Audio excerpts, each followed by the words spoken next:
O toque tocou o tocador. Vocês estão entendendo como é que é?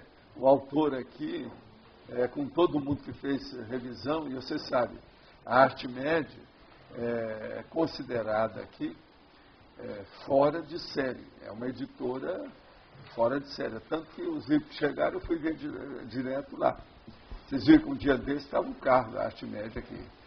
Eu leio muito o livro dele, mas esse aqui, ele tem certas restrições sérias. Nós vamos agora falar. Há blocos destacados no texto. Olha aqui o livro como é que é. Ó. Então, chama atenção. É como se fossem as minhas frases enfáticas. E ele faz com outra cor até. Agora, o problema é que há muita indução de coisas que podem ser mal interpretadas se todo mundo for ler isso. Então, eu vou ler só alguma coisa para vocês. Página 23. Está falando obsessões de conteúdo agressivo. Ele quer expor a situação da obsessão. Atirar o bebê pela janela. Empurrar alguém, um idoso, uma criança, escadaria abaixo. Jogar o carro em cima de um pedestre. Atropelar pessoas idosas. Isso é página 23. Está falando sobre o quadro de obsessões. Agora aqui, na página, veja só, na página 139. Exemplos de pensamentos impróprios de conteúdo agressivo. Atirar o bebê pela janela do edifício. Empurrar o carrinho do bebê na escada rolante do shopping. Dar um tapa em algum pedestre que passa ao lado da calçada. Cravar uma faca no peito da esposa, do pai, da mãe, do namorado, quando ele chega em casa do trabalho. Esguelar o filho com as mãos. Segurar o filho pelos pés e bater sua cabeça com violência contra a parede. Isso eu falei aqui, é página 139. Agora aqui. Página 144. Exemplos de pensamentos impróprios. Uma jovem mãe com pensamento de envenenar o bebê. Um jovem pai com impulso de estrangular o filho. A avó com pensamento de atirar o neto da ponte. Atropelar um pedestre com o carro. Julgar o carro contra o motoboy e derrubá-lo. Empurrar alguém na escadaria do shopping center. Praticar sexo com Jesus Cristo na cruz. Um homem com pensamento de ferir criança com faca. Agora, veja bem. A intenção, a gente vê que é boa. É tanto que aqui ele está falando o seguinte. Exemplo de experimentos comportamentais. Deixa a torneira pingando durante 2 horas. Depois vai conferir se o banheiro ficou inundado. Eles estão indicando que deve fazer isso. Outra coisa que eles estão indicando. Sai dessa. Tente efetuar um depósito no banco digitando o número da sua conta de forma errada para ver o que acontece. Outro. Deposite uma pequena quantia de dinheiro em uma conta errada e tente ver se é possível reaver o dinheiro para constatar que mesmo quando se erra, sempre há solução. Outro. Essa aqui. Toma uma decisão. Por exemplo, comprar roupa, um eletrodoméstico, sem ter certeza de que está pagando o melhor preço. Depois, descubra se poderia ter feito um negócio melhor e observe como você se sente. Outro, aqui já está falando, para vencer os maus pensamentos.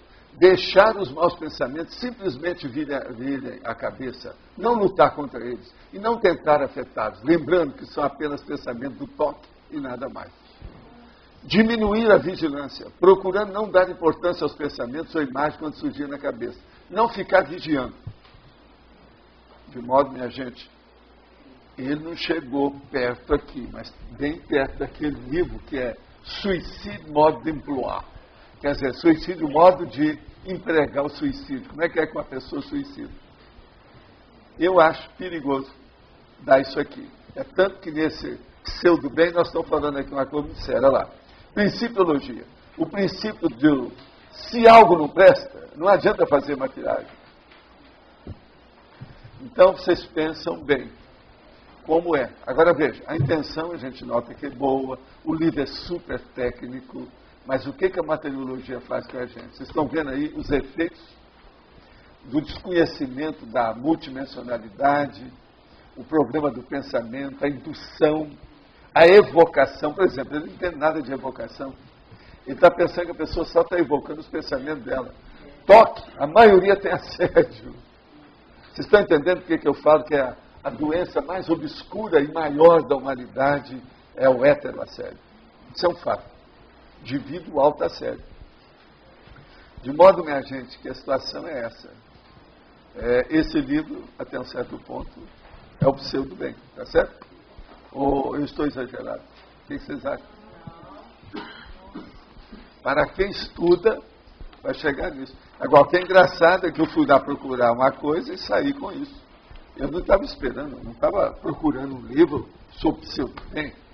Agora, a hora que eu vi é que... Agora, o livro, para quem for estudar toque, vai ter que estudar esse livro. É o melhor que tem no Brasil atualmente, eu acho. O autor é o melhor que tem aí, de tudo que a gente já viu. Agora, ó, em megapensenologia, sejamos o bem. Qual o processo ou meio pelo qual se dá? Sejamos o bem. Só pense em favor de todo mundo. Nunca pense só em você. Você vai ser bom, vai ser bem. Vai fazer uma coisa positiva. Sejamos o bem. Quer dizer, não espere o bem dos outros. Você deve ser o bem. Por exemplo, pensa só. Quem me perguntou? Eu estou só falando aqui, ó. A pessoa que perguntou. Nessa última semana, onde você chegou, você só fez o bem? É uma boa pergunta para ver se você é o bem. Como é que é isso? O bem, às vezes, não é só passar a mão, não. É esclarecer, é mostrar a realidade, é fazer a tarefa de esclarecimento. Isso é o bem. Então, cosmoeticamente, na semana passada, você fez o bem em todo lugar que você chegou? Fecha os olhos e começa a pensar. O que foi? Segunda, terça, quarta, quinta, sexta? Onde é que você esteve? O que você esteve fazendo? É uma boa, é um bom exercício. Agora, outra coisa que eu queria falar rapidinho aqui, só para terminar. Eu estou aqui com os laboratórios do mês passado aqui do CRE.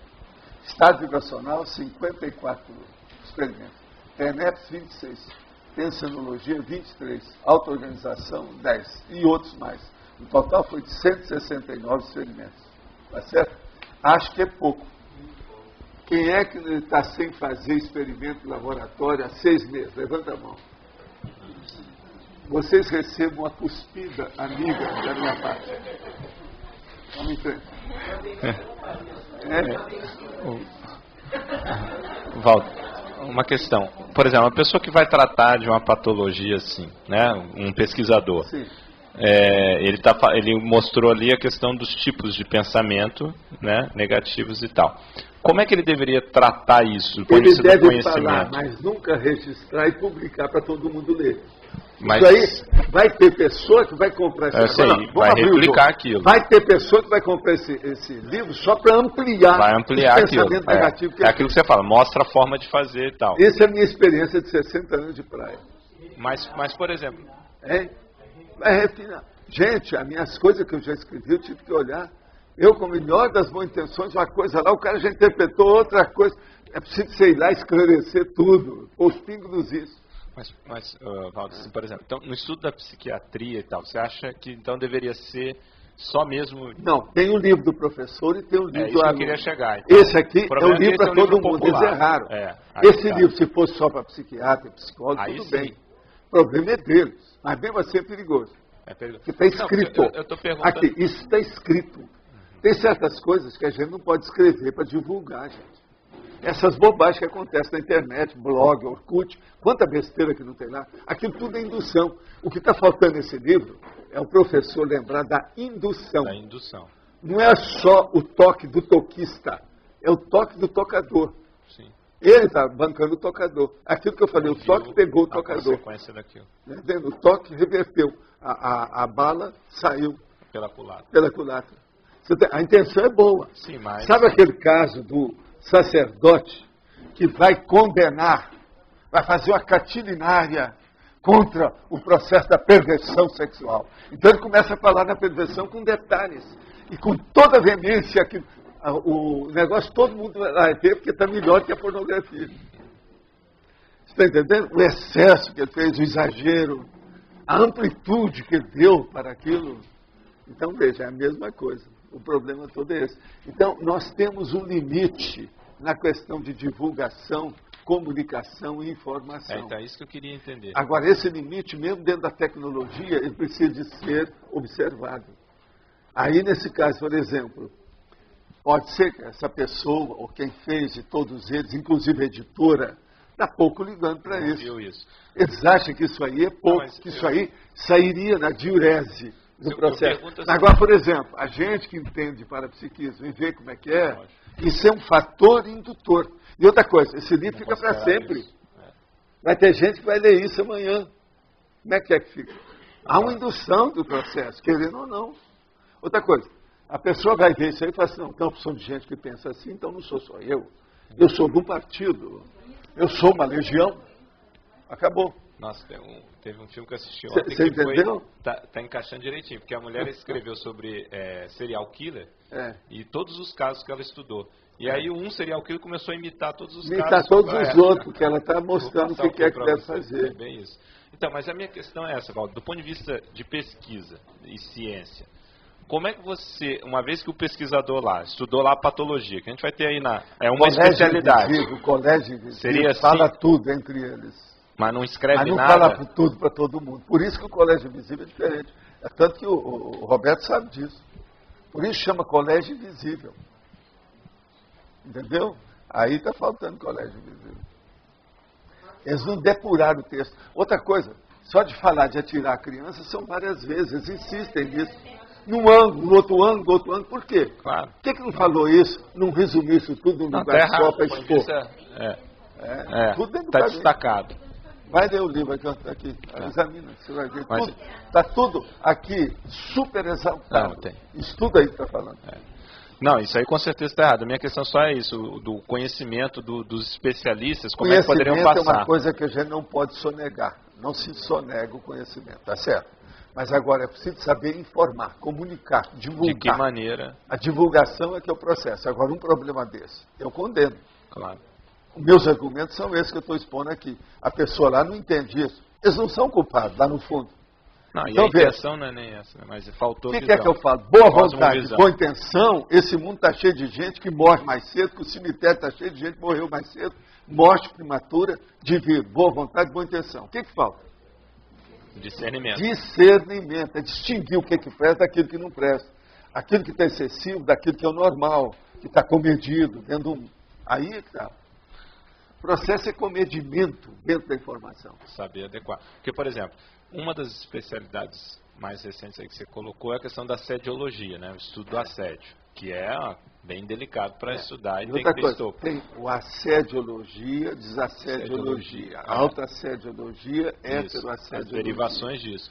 Que entra um pouco nisso. Existe também o homem-assediologia, que é aquela pessoa que eu chamo, que é a da amizade ociosa. Se ele tem assédio de tudo quanto é jeito, aquela pessoa, uma personalidade, homem ou mulher, por que você perde tempo com ele? Ele não tem conceito, você não tem potência. Quer dizer, você é uma pessoa impotente para fazer qualquer coisa. Então, para que é que você está? A baratosfera, o homem embaixador da baratosfera, deixa para lá. Baratro, quer dizer, infernão, tá certo? Baratosfera, a esfera infernal. Entende?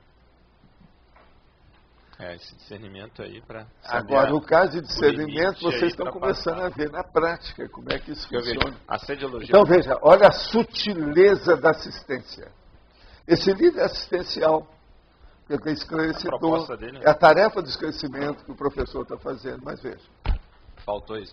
Porque é a mesma coisa, para a patologia, você escreve sobre isso, tal, mas não entra na questão da indução, né? Eu chego perto, né? Aquele negócio. Eu vou até... O que é que eu vou? Tem um negócio que eu vou. O que é que eu vou? Tem um limite. Limite cosmoético? Aonde eu vou? Como é que é o negócio? Tem uma palavra. Irreverência. E eu não vou. Na ironia. A irreverência eu vou. Eu não estou metendo pão no livro técnico. Isso é irreverência.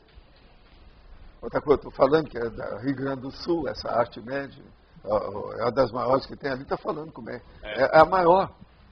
No Brasil, sobre psiquiatria, é a maior editora que tem no Brasil. Em fatologia, linha 5, a substituição do entusiasmo pela sensatez. A rigor, todo entusiasmo é um pseudo-bem? Olha, pergunta para o entusiasta. Isso aí é difícil, por causa da semântica. Tem gente que pensa entusiasmo de um jeito, outro pensa entusiasmo de outro. Né? Agora, o que eu estou dizendo é o seguinte, esqueça entusiasmo. Fique com a sensatez que você não vai errar nunca.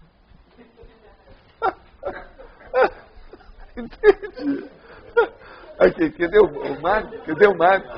Cadê esse cambal? Cadê o Mário? Olha, não usei a palavra nunca, que é uma coisa rara comigo. Não foi jamais, não foi nunca. Não foi definitivo, foi nunca. Professor Walter? Tá certo? De modo que, vamos pensar o que é o entusiasmo e o que é a sensatez. Professor, aqui. Sim. No caso, tem um judeu aí agora que está preso, né? Foi preso aqui no Brasil até. Que ele estava ensinando os pais. É um pseudo-rabino. Pseudo-bem. Aquele é o pseudo-bem. Estava na mídia hoje aí. Ensinando os pais a maltratar os filhos. A maltratar os filhos para poder educá-los. Para educar. É a nova educação. Com martelo. Né, assim. Agora, você sabe, é lá também de Israel que apareceu aquele cara que era o maior educador e era o maior pedófilo de lá, né? Você sabe da história. Eu já escrevi sobre isso. É de lá. E outra coisa, judeu é das pessoas mais rigorosas em matéria de educação, você sabe, né? O menino já nasce, ele já começa educado sobre a Torá e outras coisas mais. De modo que eles viram. Agora, o nosso amigo veio se esconder aqui no Brasil. Pegaram o... Agora, ele é bem cara de rabino, bem judeu, o jeito, a etnia é bem clara. Apareceu na televisão. Que coisa, né? Não é fácil. Agora, é bom que a turma pegou o homem. Professor Walter, aqui, tá? Tá ligado? Na fatologia, Sim. na penúltima linha, Sim. o ato de cortar o mal sutil pela raiz. Esse ato, no dia a dia, a gente colocar em prática isso, a gente sai da condição do estar para ser? Por exemplo, esse livro é um mal sutil? Chato, né? É ou não é? É um mal sutil, tudo escrito, mas é sutil. Eles não viram. Está claro, Jarbas? O livro é um mal sutil?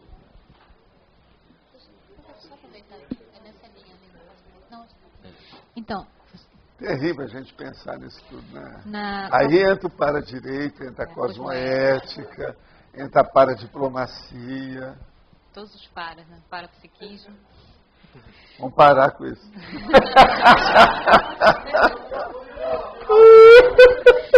Então, na fatologia, o senhor menciona 3 vezes a questão da sutilidade, das sutilezas, da questão sutil. Né? Então, é justamente ali que está a chave do pseudo-bem. Né? Sabe por quê? Vocês já são muito vivos. Você já sabe tudo. Eu agora tenho que começar a mostrar a face escura da lua. Porque vocês já estão muito vivos. Onde tem luz, você já sabe. Mas então... Agora, então, tem que mostrar a nuance, a sutileza, a complexidade, a sofisticação. Para a gente ficar fiz esticado. Quer dizer, você tem que esticar. Para a gente ficar mais vivo ainda, a questão é a seguinte. Quais técnicas que a gente pode utilizar para, começando a identificar essas sutilezas? Como é que você identifica? A primeira coisa, existe um negócio que a gíria gosta de falar, mas eu não gosto de usar. Raramente eu uso. Eu vou usar agora para mostrar. O nome da turma, do povão, o colóquio normal, é malícia. A pessoa tem que ter um pouco mais de malícia. Mas não é bem malícia. Ela tem que ter vigilância. Ela está atenta. É o Homo sapiens atentus. O Homo sapiens vigilans. Entende? É aquele, o que está vigiando. O atento. Isso é que a gente precisa estar. Agora, por exemplo, a maioria das pessoas não tem isso. E eu provo isso. Você vai olhar, por exemplo, os livros. Raramente você vai pegar um livro em português que não tem algum palavrão através de cacófato. A maioria ainda está publicando com cacófato. Esses livros da Arte Média são muito vivos.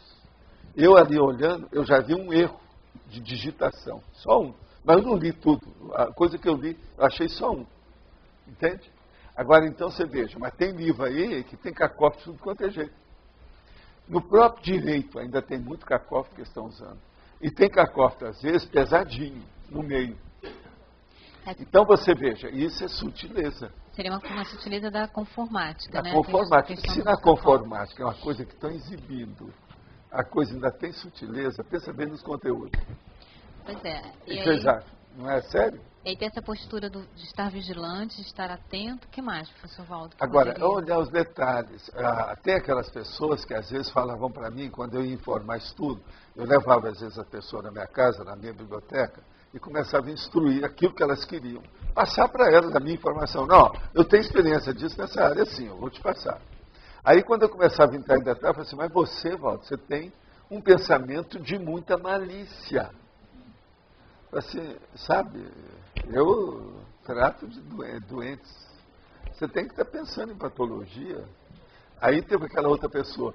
Não, mas você está fazendo uns artigos que a partir do título está muito pesado, só falo bem. Para que você vai fazer o mal? Eu falei assim, ó, não leia mais meus artigos, vai ler o orientalismo, porque só falo bem. É só bobagem, poesia, lirismo, romantismo, entende? É um processo literário. Eu não sou da literatice. Meu processo é mostrar a realidade, que é o que eu chamo TARES. Então, assim, esse estudo da patologia também ajuda, esse estudo mais aprofundado não é. da patologia. O estudo da patologia não tem jeito de você melhorar sem estudar patologia. A partir disso, então, que a gente pode identificar mais as sutilezas. Não há outra saída. Eu desafio alguém a arranjar alguma coisa. Como é que você vai saber o que é bem se você não sabe o que é o mal? Você acha que é possível a gente julgar alguma coisa sem saber as duas faces? No código tudo é ambíguo.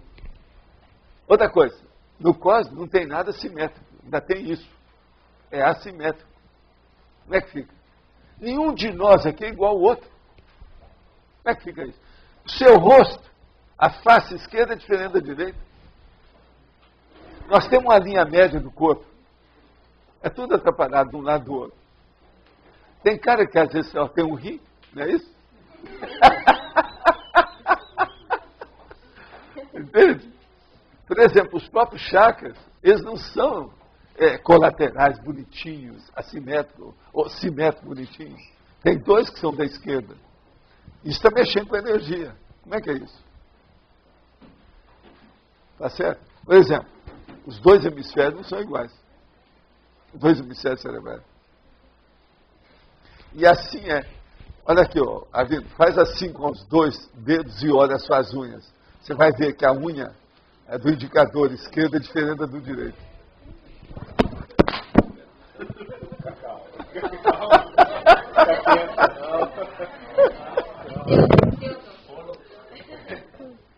Mas então, você entendeu aí como é que é a situação? Então, a sutileza a pessoa tem que ver. Agora, no conteúdo, ela tem que começar a ver nas entrelinhas. Lá pelas tantas, ela começa a ler nesse novo idioma, que é só das pessoas que têm mais discernimento.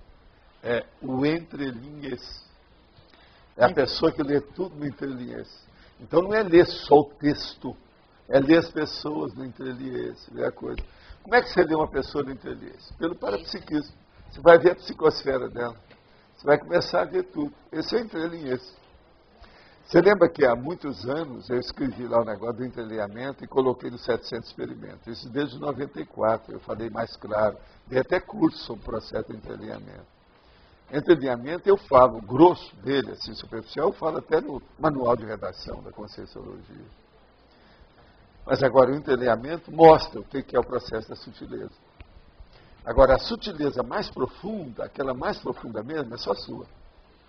É essa que você vai usar no auto-revezamento. Porque tem coisa que às vezes você não pode falar ainda. Como é que é? Tem coisa que você não pode falar. Tá. Está todo mundo vivo aqui ainda, etc. Você, em vez de ajudar, você vai piorar. Agora, depois que der soma, você sabe tudo. Aí você pode abrir o jogo. E outra coisa. Você tem que guardar para você usar no revezamento da próxima vida. Você guarda para usar no revezamento de o seu conhecimento, a cognição. Para você, você já sobre sabe as pessoas, sobre o grupo, tudo, sobre tudo. É o sobretudo, como diz o francês, é o manteau. Manteau. Como é que você diz? Overcoat. Não é isso? É o Calvin Klein, dele lá. Calvin Klein. Diretamente de New York, Calvin Klein. Eu estou fazendo propaganda aí, ó. Esse cara podia até mandar um para você, não é isso? Bem grande. E outra coisa, ele é muito pesado. São muitos quilos. Agora, você pode tirar o coach interno, sabe como é? Ele tem um negócio lá. Tira que ele fica mais leve, mas ele é muito pesado. Agora, ele apruma você, não tem jeito. É uma armadura. Mas é muito bem feito aquilo. Bem feito, Mantor. Você comentou uma vez sobre um curso, né, que eu estava até sugerindo que fosse feito para que a pessoa comece a se desenvolver a questão da observação, do detalhismo. Observação, assim, a peculiaridade sutil. Então, essas atividades ajudariam. Né? Por exemplo, tem pessoa que você pergunta o que é uma singularidade. Ele não sabe o que é isso, nunca ouviu falar. A primeira coisa que tem que estudar aí, a primeira aula devia ser singularidade. Eu já escrevi sobre isso, já falando essas coisas todas. O que mais que poderia ter nesse contexto desse curso, eu acho que aí a técnica do detalhismo, a técnica da exaustividade. E outra coisa, tem que ir e voltar. Circularidade. Tudo aquilo que você falou na primeira aula, quando for na última, é bom lembrar tudo e colocar já no outro nível. Se você falou menos, aí você vai falar tudo, no fim. E aí as pessoas já vão saber mais o que se faz. Então aí entra a exaustividade. E aí, em termos de atividades... a circularidade. Em termos de atividades práticas, você tinha até comentado de se colocar imagens, né? Se colocar fotos, você mencionou Não, você filme, viu né? Como é que eu faço. Olha o caso desse livro. Como é que eu pego tudo e mostro. Os bastidores, o que acontece, qual que é a opinião. Agora, veja, isso tudo é heterocrítica de um livro útil. Porque esse livro é útil, e a heterocrítica também é útil. Tá certo? Agora, é um processo sutil esse aí também.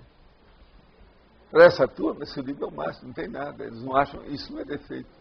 Pelo contrário, ele está informando. Eles falam assim, nós estamos informando. Isso até é mais.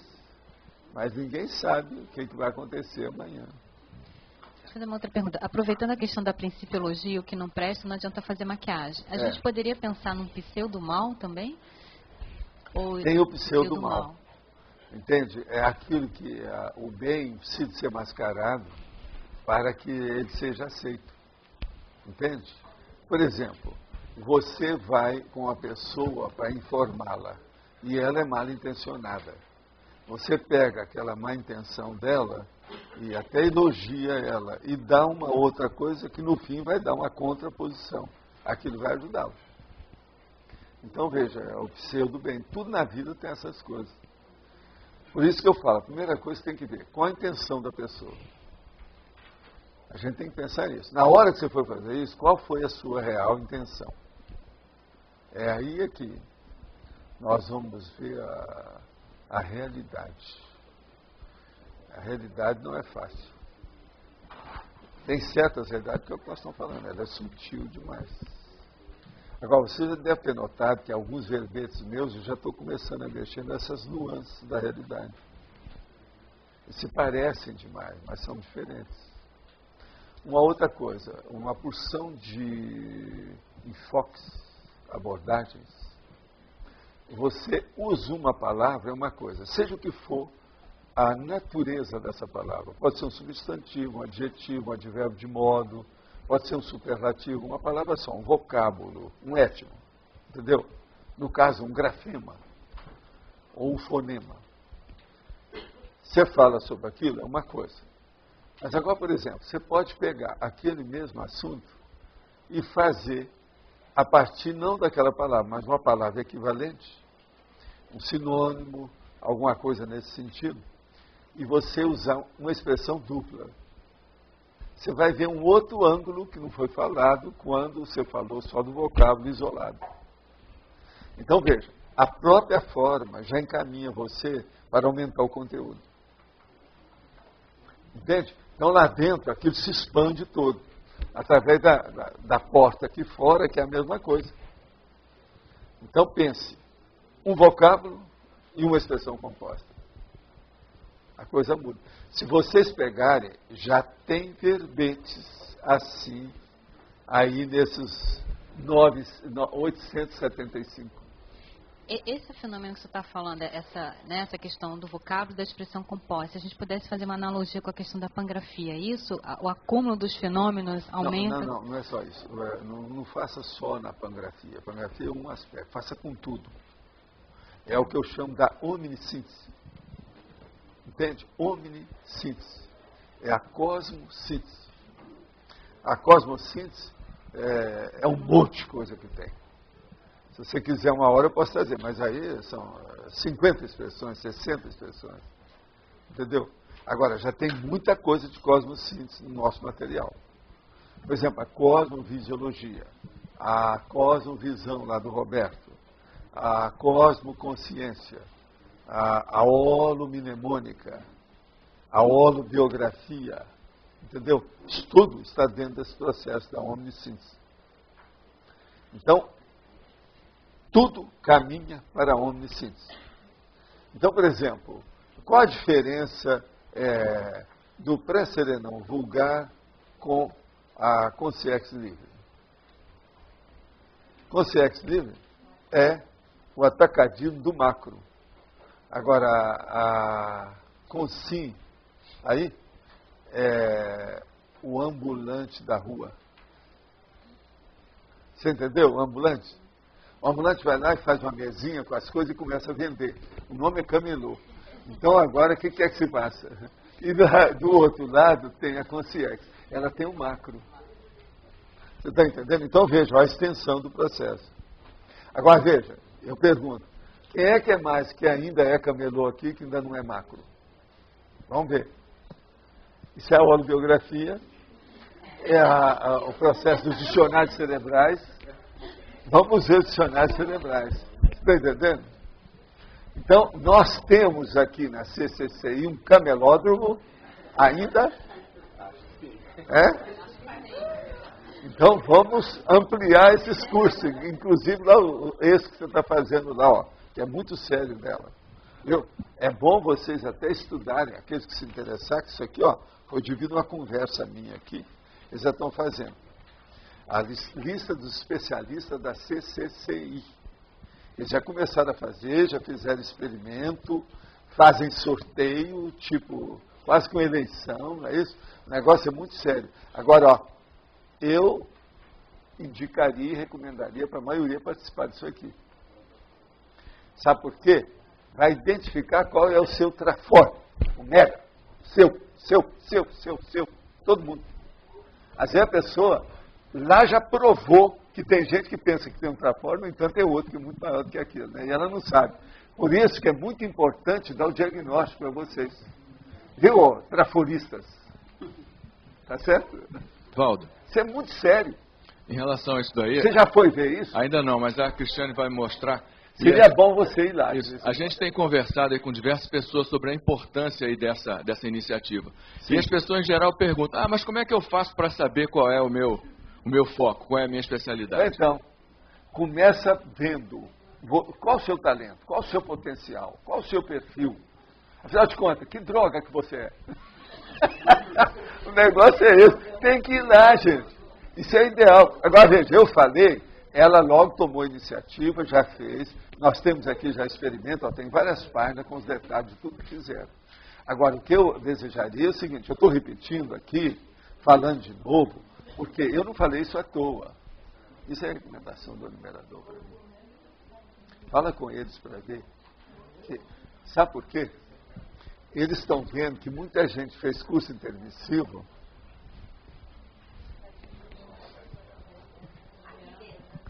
aqui dentro. Está entendendo? Nós temos que chegar. Desde lá do Instituto, eu sempre me bati pelo processo de ver o perfil das pessoas, você sabe disso. O DCO, aquelas coisas de pessoal, CTO, SCO... Recursos conscienciais. Não, na minha terra, minhas empresas tinham um departamento pessoal, que é muito mais correto. Não é isso? É o departamento de pessoal e fim de papo. Hoje, para nós aqui, é o departamento consciencial. Esse aqui. Então nós temos que ver aí quem é que é quem. É o quem é quem, gente, isso aí. É o quem é quem. Olha, essa questão é muito séria. E você comentou recentemente que a maior crise entre nós aqui talvez fosse a dispersão consciencial. Dispersão consciencial e a falta de fisiologia. Isso. E o fato da pessoa ter o foco, ter a especialidade dela, pode ajudar muito ela poder dedicar o esforço nessa direção. A hora que essa pessoa, por exemplo, lá, que pensou que o Trafford era uma coisa, no entanto, ela tem um maior que aquele, ela vai começar a ver, é um outro nível. Isso vai dar força para a pessoa, vai clarear mais o caminho dela, ela vai priorizar mais as coisas corretamente, de acordo com a tendência, a índole, os potenciais dela. Então, vocês estão vendo o alcance disso? Eu falei aqui porque eu já estava vendo isso há muito tempo. O enumerador falou assim, toca nesse assunto com veemência. Ele falou. Foi aquele dia que eu falei. Qual a recomendação do numerador que eu não ouvi direito? A recomendação é o seguinte, que a turma aí, às vezes, não sabe qual é o seu talento principal, que às vezes foi definido, inclusive, com um orientador evolutivo, com um evoluciólogo, e que a pessoa chega aqui, ela fica presa a alguma coisa que ela gostou, algum processo emocional do passado dela, de alguma vida, e ela fica com um talento, mas que é secundário, não é o essencial, aquilo não é o prioritário, entende? Então agora, se nós começarmos a falar nisso, a pessoa vai estudar mais, porque o ideal seria, era dar um jeito de colocar uma pessoa na masmorra e colocar o conscienciograma em cima dela. Só tirar da masmorra depois que entendeu o conscienciograma. Nós não podemos fazer isso. Então, a gente vai aos poucos. Quer dizer, vamos por parte, de acordo com o Jack o Estripador. Professor, ontem à noite, na Côncios, no curso, a Cristiane teve lá, o Pedro, várias pessoas. E como é de valia, esse curso deve ser muito rico, tem 1000 vertentes possíveis, e a gente faz uma transposição... Pensem vocês aí, quando é que vai ter isso, e vão participar. Fala aí para nós aí, Cris. Não, é o seguinte, a gente já fez 2 eventos, na verdade 2 experimentos, porque a gente não tem uma dinâmica ainda fechada, a gente está testando, o grupo está ajudando a formular. Está todo mundo engatinhando, está na hora do povo participar. Vocês vão dar ideias para melhorar a situação. Na hora, o Javas pode falar, porque ele foi uma das pessoas que passou pela situação.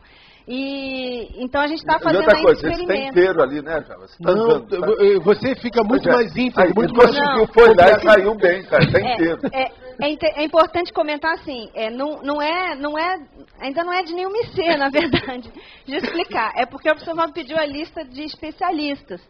E aí eu fiquei pensando naquilo, eu não sabia, falei, como que eu vou fazer? Eu até conheço uma boa parte das pessoas da CCI, né? Eu estou aqui há muito tempo, na Conscienciologia há mais de 20 anos, então eu conheço muita gente, mas mesmo assim eu vou errar. Por quê? Porque teve uma tertúlia que o professor Valdo disse o Mega Trafford de uma pessoa aqui que eu não daria aquele Mega Trafford, talvez a própria pessoa não daria o Mega Trafford dela. Então eu fiquei pensando, poxa, a gente vai errar feio.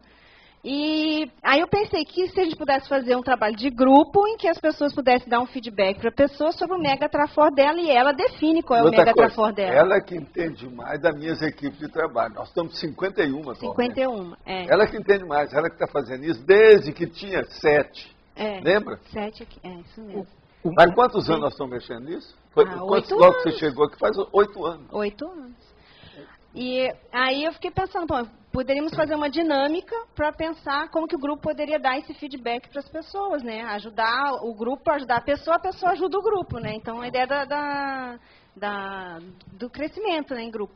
E aí eu pensei nisso, comentei com o professor Valdo deu força, falou só para a gente ser voluntário, participa quem quer, né? Segundo, é importante a pessoa que convive com a pessoa estar presente, ela falar dos trafores da pessoa, né? E ser essa questão de ser voluntário.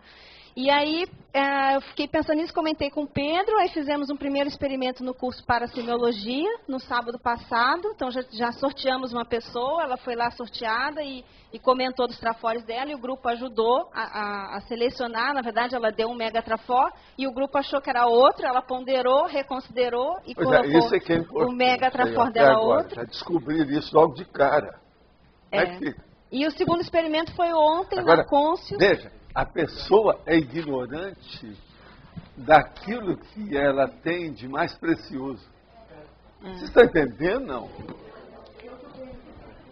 É muito pior do que isso. Esse é o malão. É um mal grande, é um malaço. Professor Valdo, é interessante, são 2 horas que a gente não pode, a gente só pode pensar coisas positivas de alguém. Então fica 2 horas, sim, conectada com a coisa do amparo, porque daí tu pensa assim, aquela pessoa eu nem conheço. Eu vou te falar só aquela ideia do cara de São Paulo para mim. Val, eu queria fazer uma cidade. E como é que é? Não, eu estava pensando o nome. Você pode me dar? Eu falei assim, Traforolândia. Viu, professor, olha só. Você está entendendo? Eu senti mesmo, não conhecendo muito a pessoa, que vinha inspiração. Aquele fato tinha que falar, aquelas palavras tinham que falar. Então eu percebi assim que incrementava o melhor da gente, para energia, para tudo. Até fiquei pensando no número de mas eu acho que isso aí é secundário, porque isso aí é um assunto no momento. Agora, o que a gente não quer é isso. Eu quero é que o assunto vá prolongar para o resto da vida, o lifetime da pessoa que está lá. E, professor, com a identificação dos trafores, depois de multissecularmente, você só vendo, ou quando você critica alguém, você aponta os trafares dele, isso você transpõe. Como é que você vai transpor o trafar? É lógico que é com seus trafores, seu mega trafor, mas dá uma obnubilação, dá um esquecimento. Uma pessoa que descobre o trafor, ela tem um banco para distribuir o dinheiro. Inestimável. Um instrumentão. Ela descobriu o almoxarifado dela. Uma técnica melhor para identificar esse megatrafor. É isso aí que vai lá. Vai lá. Te vira. Te vira. Não, elas vão chegar lá na prática. Já estão chegando. Só para esclarecer. Como que eles operam para se chegar a isso? Então, só para esclarecer, a gente não, eu vou marcar ainda um dia para fazer a dinâmica aqui, a gente vai estar fazendo aqui no SAEC essa dinâmica, ainda não pertence assim a nenhuma IC, porque a ideia é ajudar a todos da CCCI, né? Então, hoje eu já conversei com o Lógico, com a Mabel, conversei com algumas pessoas também, o pessoal acha que a Apex, de certa forma, tem que estar envolvida, né? A conscienciometria tem que estar envolvida, a consciencioterapia talvez fosse bom estar envolvida. Então, a gente está conversando. Agora, com o tempo, eu acho que você devia de fazer uma infraestrutura, sabe, de monitores, de participantes, de todas essas áreas mais graves. Isso, bem integrado. Então, essa ideia é fazer a comissão. Vocês vão entender muito mais o conscienciograma. Vai ser uma loucura isso aí. Então, a gente está estruturando essa comissão, só para vocês saberem que pé que está, né? Está estruturando, né? Estamos fazendo os convites à comissão, e aí vamos estar agendando uma próxima dinâmica, é totalmente prático, e a ideia é falar de trafor o dia inteiro. Tá? E aí a gente avisa vocês, vai estar divulgando na TV. O que você tem a falar? Onde é que você vai? Dinâmica como é que... Onde é que você vai nessa dinâmica? Oi? Te vira. Senão eu vou te pisar no pé. Ó, já estão sugerindo aqui que tem algum tipo de pagamento para ajudar no tertuliário. Aí não, o grupo mas agora, define. gente, o Eliel precisa aparecer lá. Tá. Ele é um cara muito bom, está participando das coisas todas. Vocês não acham que tem trafor, não? Tem, bastante. Se tiver. Vamos ver se ele é bobo ou se ele é um cara super brilhante, do jeito que ele parece. Vai lá. E como você gosta de pesquisar tudo, é bom você ir lá. Não, é essa aí. Essa outra. Você vai lá na outra, não despreza não, mas essa aí seria bom você ir. Não, porque ele pondera bem, ele está estudando uma opção de coisa, seria bom ele participar disso também. Aí, só para esclarecer, o Arlindo perguntou, a dinâmica basicamente assim, a pessoa faz a lista de trafores dela, o ideal é que todo mundo já faça, que antes de ir para a dinâmica, de preferência, já faz a lista de trafores, elege dentre eles aquele que você acha que é o seu mega trafor, né, que é o seu talento maior, que é o que te impulsiona na vida, né, que te trouxe provavelmente até hoje aqui, e aí então o grupo, de preferência a dupla ou as pessoas que convivem mais com a pessoa vão dar esse feedback dos trafores para a pessoa, lembrando situações, fatos, vivências, experiências. Então, o ideal é sempre ter um fato concreto para comentar. Olha, naquele dia aconteceu isso, você reagiu dessa forma, você falou isso, e a gente pôde ver um trafor seu ali. Então, o ideal é estar baseado em fatos para a gente não viajar na maionese, né? eu quero só lembrar, ter um bom paladar para comida chinesa não é bom, não é Trafor, não. Estou dando um exemplo, né? Tá certo?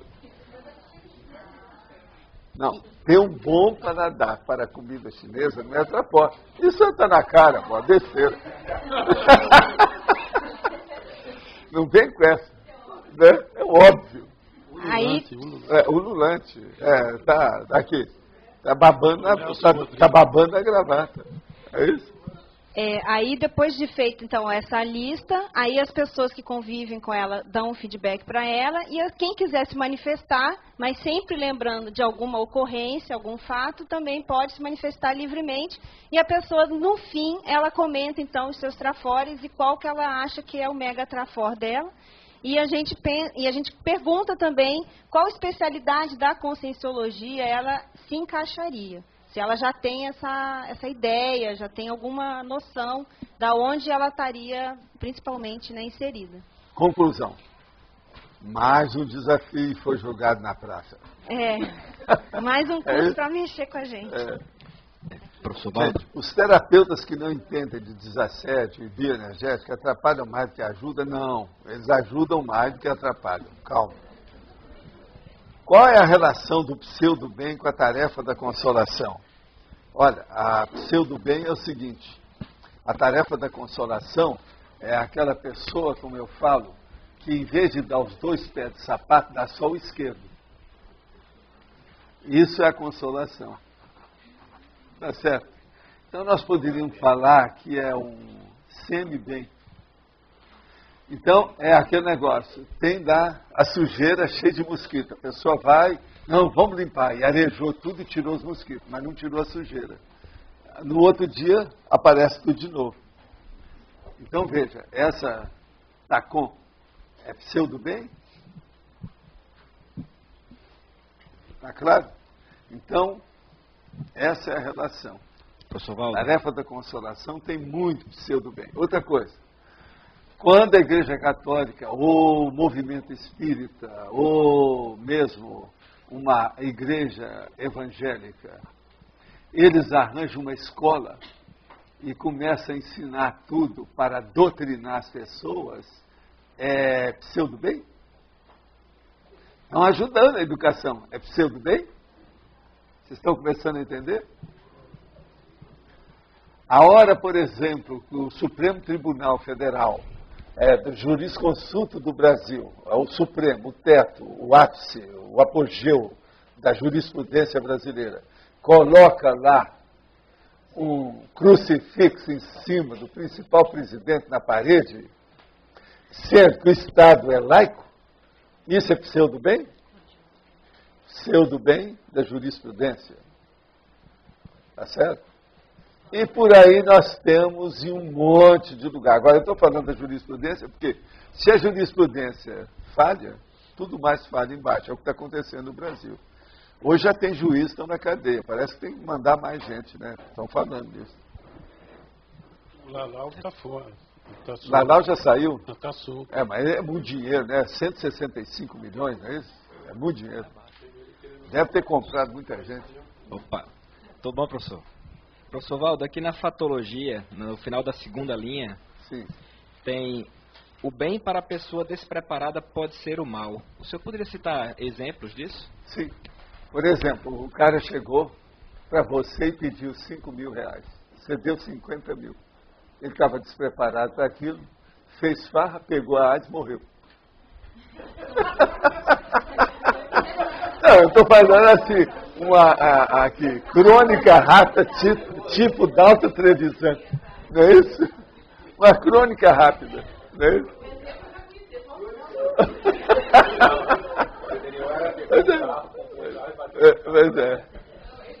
Tem vários desses. Se a pessoa está despreparada. Ronaldinho, o jogador, tá certo? Hein? Não, e a turma da loteria, a maioria, olha só na internet quem ganhou na loteria e qual o destino de cada um. É aquelas sessões que às vezes eles põem em revista, que fala assim, onde está o fulano, que há 10 anos falou no assunto, o que aconteceu com ele? Olha aqui quem é que ganhou na loteria, o que aconteceu. Uma boa parte não estava preparada para aquilo. A loteria devia de dar um psicólogo, um professor, uma pessoa para orientar, e principalmente um consultor econômico-financeiro. Eu acho que quem deu o prêmio devia de seguir. Esse povo tem culpa. Esse negócio de distribuir prêmio é um perigo. E outra coisa, é isso aí também que criou aquele cara do Brasil que tinha ganho centenas de prêmios, tudo fajuto, né? Tem vários políticos. Os políticos fazem isso, meu. Agora então como é que fica? Uma sugestão poderia colocar de repente na fatologia o bamburro, né? Eu não sei, acho que não colocou. Mas lembrando agora. Não, mas o bamburro, vamos devagar, mas tem bamburro bom. Bamburro é neutro, né? Mas de qualquer forma, igual na fatologia, às vezes tem a coisa positiva e o contra-exemplo daquilo. Isso aí é um pouco difícil. Porque... Já tem a bamburologia, qualquer coisa você remete a pessoa para o então, mas de repente o verbete itself. Porque, na verdade, o bamburro, o que a gente estuda mais é que aparentemente é algo positivo, né? Itself. Em geral, muito chique. Em geral é nosográfico, né? Geralmente, e tem isso, ele vem com uma aparência que é algo bom e, na verdade, é mal, né? Eu acho agora, mas aí no caso aí já tem a bamburologia, nós já estamos falando mais coisas. Na última linha da patologia, eu tentei relacionar essa era da fartura, porque ela é neutra, né? Com o pseudo bem, eu não consegui, sei não. Não? Por exemplo, uma boa parte das pessoas tem muita fartura hoje. Elas não dão valor para dinheiro, para comida, para roupa. É um desperdício danado. Hoje já tem gente desperdiçando até carro. É mais a parte, vamos dizer, negativa. Fartura é uma coisa ambígua. Mas ela pode ser neutra. Aqui, os seus colegas lá daquela ilha... Deixa eu explicar mais? Qual ilha?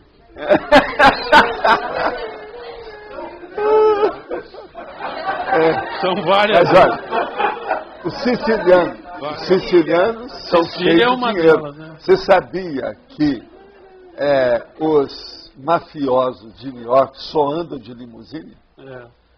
Tem uma fartura maior que essa. E a limusine daquela que tem uma porta do cara para entrar, para dirigir, e uma porta para sair lá atrás. Aqui é um paredão de alguns metros. O que será que não tem lá dentro? Você sabia que tem limusine dessa que tem cofre para guardar o dinheiro deles? E você sabe que Frank Sinatra foi ligado à máfia. Foi, mas isso é outra coisa, né? Aí é outra coisa. Artista. Ele é um artista. Era um artista. Agora também a Sicília foi colônia grega antiga. Foi. Agora é bom falar. Antes. Né? Vai lá, aqui. O Arlindo, aqui ó, usando a sua técnica, o Arlindo segregou um pensamento do passado. Segregou. É terrível, né? Não, mas o caso é o segregou. A máquina, chamada máquina. Segregar é absorver. A volta triunfal do Jarbas. Sr. Walter, tá vendo? Aqui, ó. Eu queria que o senhor, se pudesse dar um exemplo daquele trinômio que o senhor fala, né, do acolhimento, a orientação e encaminhamento. Que às vezes a falta do encaminhamento pode ser um pseudo-bem dentro da assistência. É porque a pessoa não fez uma coisa. Como é que chama? Desassim? A desassim? Não. Acabativa. Então, mas eu queria um exemplo. A desassim seria uma acabativa? Ou como seria o encaminhamento? Não, o encaminhamento, veja bem, a hora que encaminhou a pessoa, é ela que vai resolver, não é você. Isso é acabativo. Tá. Naquele contexto. Amanhã pode ser que tenha outro episódio. Mas a novela terminou ali. Ah, entendi. Tá certo? E como diferenciar isso, por exemplo, do ônus de uma assistência? Por exemplo, aquilo que veio de reboque, você acabou de ajudar a pessoa e vem alguma coisa para cima de você. Nem porque a assistência, se ela foi mal feita, a pessoa se acumpliciou com alguma coisa, não vai dar nada. Não, aquela pessoa que ajuda a moça praticar um aborto dentro de circunstâncias trágicas. Tudo é possível. Mas não existe um ônus da assistência sem ser anticosmoético? Tem de todo tipo, mas veja, todo ônus, não é ônus, presta atenção, o processo é esse. Terrível. Não é que eu ia falar justamente um negócio desse. Você está entendendo? Por exemplo, dentro da sexualidade, eu estava falando de aborto. Ah, sim. Pensa bem, olha o que não acontece com isso. Entendi. Não precisa te explicar muito. Agora, o que tem nisso não está no gibi, né? Tem muita coisa nesse sentido, né? É muito sério. Olha a pedofilia. O negócio é seríssimo. Então, raciocina que você vai ver o que é que tem aí. Agora, o problema todo, às vezes, é muito difícil para as pessoas enfrentar a realidade. Esse aqui é o ônus do não. É isso que eu queria saber. Esse aí é que é o negócio sério. É aí é que vem o acompliciamento. É aí é que vem a comparceria. É quando dá o negócio para trás. Uma pessoa está numa condição para fazer alguma coisa. Por exemplo, uma cirurgia. Essa cirurgia precisa de dinheiro. Você vai lá e dá o dinheiro para fazer a cirurgia. Aquela cirurgia vai dar problema para ele, que o negócio não devia de ser feito. Tem cirurgia que não é bem recomendada, mas faz. O cara vai piorando, pode morrer até. Como é que fica? Entendi. Aquilo a pessoa vai ficar depois. Como é que fica? Eu estou falando agora uma coisa anódina, não fede nem cheira. É um processo de cirurgia, e existe isso. Entende? Então, o problema é ver cada caso e examinar o que se faz. Mas o que mais?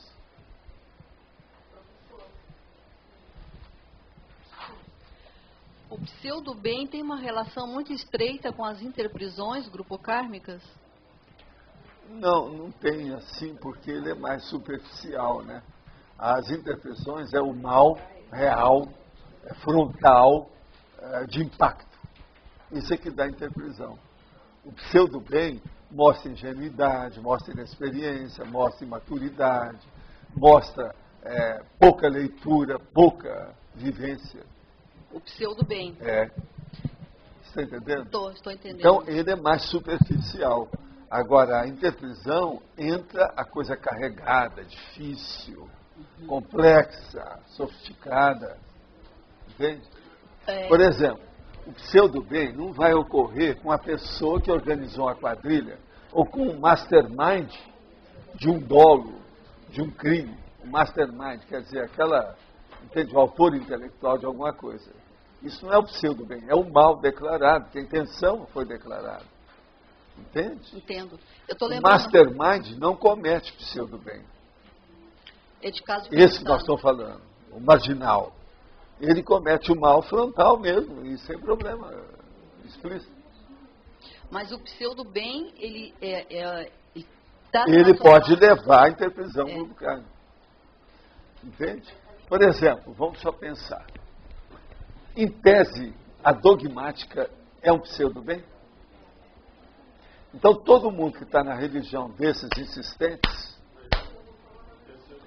até um certo ponto, está numa interprisão grupocármica. Agora, a maior prova que eu não tenho culpa no cartório em matéria de religião é que eu tive lá 28 anos, ajudei todo mundo a sair e estou vivo. Todo mundo falou que era doido, que era isso, que era aquilo, eu estou aqui, 76 anos. Isso prova que na minha ficha não tem nada disso. Eu sou contra a doutrinação desde que nem sei de quando, ó. Como a gente fala, há tempos imemoriais. Não é isso, Jadas? Está certo? Eu já era contra o processo de estigmatizar os outros com uma ideia fixa. Quer dizer, dogmatizar. Eu já era contra. Então, veja, eu lá dentro tentei ver se combatia isso. Não consegui cair fora. A gente sempre tem esperança, né? Que é a última que dê soma, né? A gente insiste. para ver, até ver como é que é. Agora depois também deixa, acabou, não interessa. Deixa para lá. Cada um vai ter seu destino, aquilo que escolher, o caminho, né, escolhido pela própria pessoa. É porque tem uma relação, pseudo-bem está bem relacionado, são sutilezas. E tem, às vezes a gente... Agora, só tem uma coisa, Janete, séria. Uma sutileza que vai se acumulando com camadas repetitivas, batopensêmicas, de redundância. Você está entendendo? E aquilo vai acumulando, acumulando, acumulando. Esse pseudo-bem, com o tempo, fica um malão, um mal enorme. Tem que pensar nisso. Entendi. Agora veja, o pseudo-bem que vem de vidas anteriores, a pessoa vem e começa a fazer as mesmas automimeses. Como é que fica? Gente da religião, esses fanáticos da religião, muitos deles são assim. Entende? A exploração, por exemplo, dos fiéis. Isso é um negócio seríssimo. Explorar os outros do jeito que é feito, por exemplo. Agora até tem um bispo aí que está defendendo a igreja dele de todo jeito por causa disso, né? Porque estão combatendo o negócio da exploração dos fiéis. É o dízimo, pagamento disso, pagamento daquilo. O cara já tem um império em diversos países. Não é fácil, tudo através do dízimo. Agora, você veja, o que é que falta? Falta escola, né? Nós não podemos culpar as pessoas. Tem que culpar esses líderes. Eles é que são os inculpados da história. Não são as pessoas. As pessoas falta escola. Tem muito a ser feito. Então o problema é esclarecimento. Precisa esclarecer, informar, esclarecer, não tem jeito. É o que falta. Você está vendo como é que é importante o processo da pedagogia? O negócio é sério. Da vivência, né? A vivência, o exemplo. Esse é o caminho. Sim. Senhor, essa história de males que vêm para bem, também teria o inverso, bens que vêm para mal, né? Nesse sentido aí da pseudo-bem. Tanto um quanto o outro. Isso... Agora, isso é um problema de discernimento, que a pessoa, do ponto de vista, os amparadores, às vezes sabem mais do que a pessoa precisa do que ela mesma busca, não é? Sim, sempre assim. Sempre assim. Agora, quem sabe mais mesmo é o evoluciólogo. Porque ele tem uma visão de conjunto e tem muito precedente, já tem muito exemplo.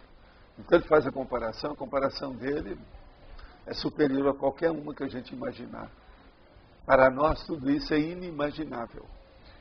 Não dá para inventar qualquer coisa. Nesse sentido, aumento da reflexão, aquilo que o senhor sempre estimula... Sempre predispõe a pessoa a captar alguma ideia, inclusive da central extrafísica da verdade.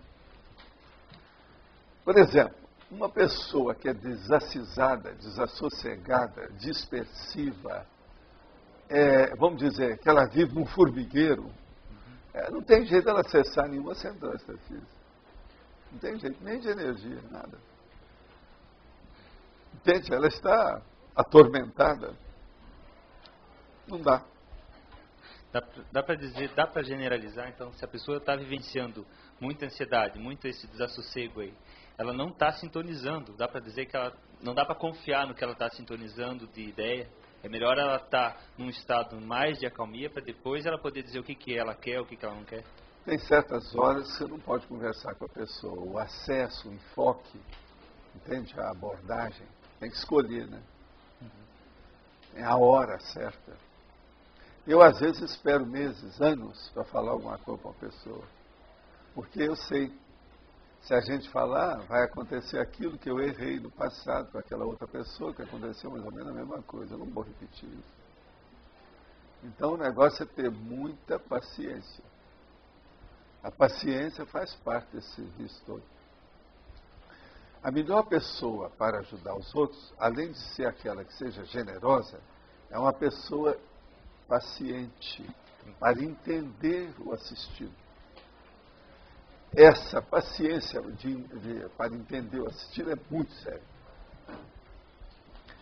Gostaria de saber se há alterações na atuação do esplênico chakra de uma doadora do rim esquerdo. Alterações do esplênico do rim esquerdo. Olha, tudo é possível, né? É possível ver as interações de energia que tem aí no caso da pessoa. Isso aí teria que dar um ato voltaico, dar uma examinada geral na energia da pessoa para ver como é que é. Agora, precisa saber como é que é o rim esquerdo, etc. A primeira coisa é dar uma geral aí e ver por dentro o que é que tem num e no outro. Ver como é que está o esplênico, os rins, todos os Países Baixos, né? Toda a situação aí para baixo e examinar como é que está funcionando. Isso é o melhor que pode fazer, porque é possível. Até uma coisa pode interferir na outra, sim, por que não? Quem é que está aí com os micrófonos?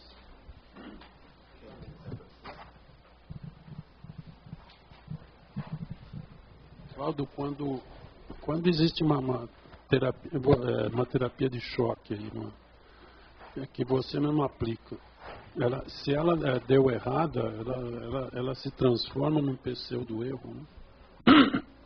Não.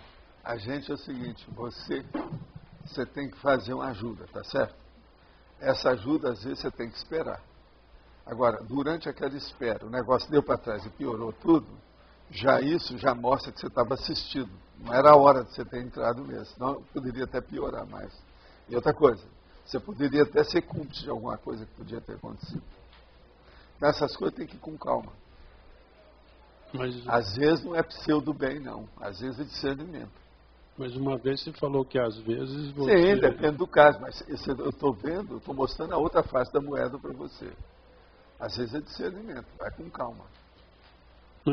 Estou perguntando, não tenho certeza. Com calma. Senhor, me ocorre aqui aquela ideia que o limite que o senhor coloca também na hora de esclarecer, para não ocorrer o estupro evolutivo. Porque às vezes a pessoa pensa que está esclarecendo e está passando do limite do que mesmo que o senhor fala? Do limite do discernimento? O discernimento não é da reverência. Não, o discernimento também da resistência, resiliência, o processo da potencialidade, o problema, vamos dizer assim, da infraestrutura da pessoa. É a verdade limite, né? É a verdade limite. É uma pseudo-tares quando ocorre isso? O que é, então, seria um pseudo-bem? É quando a pessoa age achando que vai esclarecer e não vê o limite. Aí é ignorância recíproca. Entendeu? É a domesticação mútua errada. Entende isso? Entende? É o que acontece muito em religião. Né? Religião tem muito disso. O nome disso é um cego dirigindo o outro. E essas coisas ocorrem. Por isso que processo de assistência tem que ter gabarito, né? A pessoa tem que ter competência. Esse desempenho é uma coisa muito séria. Por isso, quando a pessoa nunca pensou nos outros para fazer assistência, ela quer fazer, e ela às vezes tem muito disponível, entende? Tem uma bagagem muito grande que pode distribuir de coisas. Eu sempre falo, começa pouco, vai devagar. Começa devagarinho, para você não errar. Se uma pessoa começa grande, eu já vi casos que a pessoa chegou e abriu o jogo, deu um monte de dinheiro para um monte de gente. Depois aquilo tudo deu para trás. Ela não raciocinou, ela não fez a viabilidade econômica, financeira, o zeitgeist, a influência do momento, as coisas todas. Então, tudo isso é preciso ter competência. Então, apenas doar por doar, isso é um perigo. Isso até um certo ponto é perdularismo. Entende? É excesso, né? Então, nós temos que abrir o jogo. Então, veja bem, o conhecimento, a cognição, é uma faca de dois gumes. Ela dá vida e ela dá a morte. É igual comida hoje, é a mesma coisa, dá a vida e dá a morte. É igual remédio hoje, dá a vida e dá a morte. Tudo é um processo da pessoa saber dosar. É aquilo que eu chamo da dosificação. O pseudo-bem, bem dosado, pseudo-bem dosado, ele não vai criar nunca mais nenhuma, vamos dizer, reincidência. Ele não vai voltar, a pessoa vai aprender. Entende? Porque vai ser pouco e ela vai aprender. De modo que nós temos que dosificar tudo.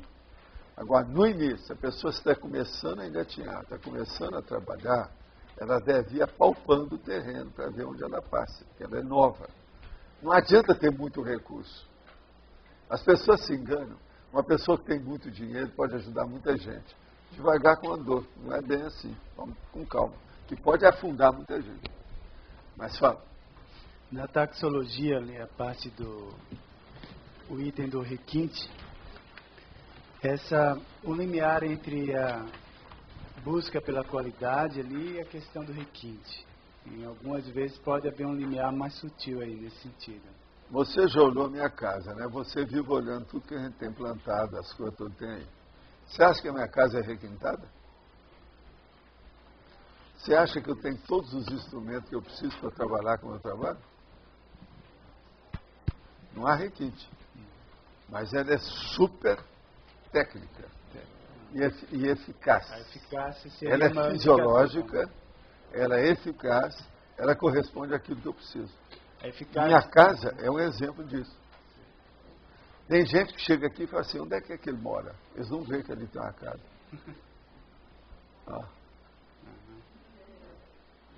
Você está entendendo? No entanto, eu se quisesse, poderia fazer um palacete grandão aí. Até com elevador, etc. Mirante lá em cima e tal. Entende? Para ver vocês à distância com binóculo. E deixava lá uma luneta. Para ver as bobagens que vocês estão fazendo à distância. É o Big Brother. Mas eu não tenho isso. Você entendeu aí o que é que quer dizer? Então, requinte é a suntuosidade. É aquela vida suntuária. Você está entendendo? Excessiva. Por exemplo, homossexuais, mulheres de Hollywood, novo rich, o cara que acabou de ficar rico e quer mostrar, eles gostam muito de coisas requintadas, para aparecer. A drag king, por exemplo, ela é suntuária até na apresentação. O nome em inglês é Stella Dallas. É a hora que a pessoa aparece. Por exemplo, Stella Dallas, a Carmen Miranda, aquela nossa atriz lá e cantora, ela fez um papel de Stella Dallas. Tinha até um cacho de banana na cabeça. Hoje em dia eles até falam, quando a pessoa quer aparecer, para colocar uma melancia de pendurada no pescoço. Não é isso? Isso é que é. Isso é o requinte. O requinte é aquele nosso amigo que veio ao Brasil e começou a fazer os negócios na televisão e falava umas coisas. Todo dia ela aparecia com uma roupa diferente, brilhante, que parecia extraterrestre. Vocês lembram? Ligue já. Walter Mercado. Agora veja, o nome dele já mostra Mercado. Então, ele era o telemarketing vivo. Agora, tudo requintado. Existiu também um pianista que era super requintado, a roupa, tudo isso. Existiu também, eu acho que ele não está vivo ainda, um figurinista, aquele que tem a gola tudo alto. Você sabe quem é? Também tudo é do requinte. Não, o outro, eu estou falando é um lá fora do Brasil. Clodovil? Não, esse é muito mais. Fora do Brasil? Não, eu estou falando é fora do Brasil, ele vive. Dele já morreu, conheci o dele. Já morreu. Fora do Brasil. É um que aparece todo. Uma estica e tem a gola aqui. Não é da França. Ele aparece, por exemplo, nesses congressos. É francês, mano? Francês. Deixa pra lá, né? Vocês sabem. Agora o eu tenho um italiano também, todo cheio. O italiano também tem, né? Agora, eles gostam do requinte, porque o figurinista, ele tem que pensar o tempo todo no requinte, né? Na questão do requinte, se podia... É lógico que esse luxo, lixo é um excesso de requinte, mas você podia analisar esse luxo, lixo, porque você tem uma pessoa que tem muito requinte, mas aqui está querendo dizer abastança. A coisa mais séria que tem no requinte é o mau exemplo. Um monte de gente passando fome aí perto, na vizinhança, e o cara nababo. Por exemplo, no requinte maior, aquelas pessoas que fazem viagem e levam a comitiva com 50 malas. Entende? E fica num hotel 6 estrelas na África, sendo que alguns quilômetros dali o povo está passando fome. Mas é isso que Esse que é o requinte. Eu acho que o luxo, o lixo, assim, pode ser muitas coisas na questão do requinte. A pessoa ter abastança. Agora, por exemplo, demais. você às vezes precisa ser requintado sem querer. A hora que a Mi vai na New e compra o overcoat do Calvin Klein, eu vou usar. Aí não é senão a desfeita, o desaforo que eu vou fazer para ela. Aí é necessidade do requinte. É o requinte. A hora que eu uso essa minha caneta, que me deram, ela funciona. É um requinte, mas necessário, é técnico. Você sabe, eu escrevo meu nome. A hora que eu escrevo com essa caneta é difícil imitar. Mas então, tem pouca gente que vai ter a tinta e a finura dessa caneta. Eu entendo o luxo, a limusine para você comprar livro nos Estados Unidos. Pois é, a limusine que eu usava. Aquilo é por causa do povo. Mas ali não é requinte, mas o luxo, lixo, eu interpreto que, por exemplo, é excesso de... A pessoa tem 300 pares de sapatos. Pois é. É isso. É a Idelma, lá das Filipinas. Esse cara com 1000... Idelma. Ela tinha. No item liberdade, ainda na taxologia, sim, é o limiar entre, assim... A liberdade humana, o bem fundamental da individualidade, pode prejudicar o exercício do poder aberto da consciência, quando arrastada pelo autoassédio, a autodesorganização sem autocrítica, podendo chegar ao tédio e ao incomplexo. Então, as autocorrupções mais sutis, elas vão influenciar nessa liberdade de escolha, né?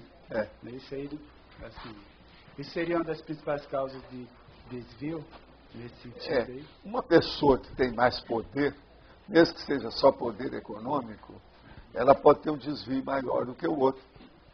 Pode até ser mais desviado, mas tem menos poder.